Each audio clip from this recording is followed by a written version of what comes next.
Pero alam nyo, mga sisiw pa rin kayo sa akin nung kabataan ko. Bakit naman pa? Ako, yung mga chicks na yan, Oh.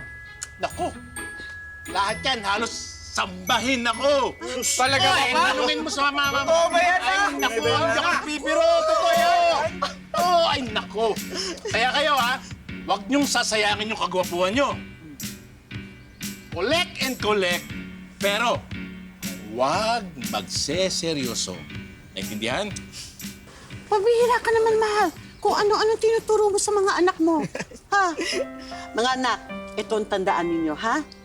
Ang babae hindi pinaglalaruan, hindi sinasaktan, ha? Ang mga babae minamahal, inaalagaan, at nirerespeto. Nakakaintindihan ba tayo? Opo, ma. Kaya nga love na love ka namin. Oo,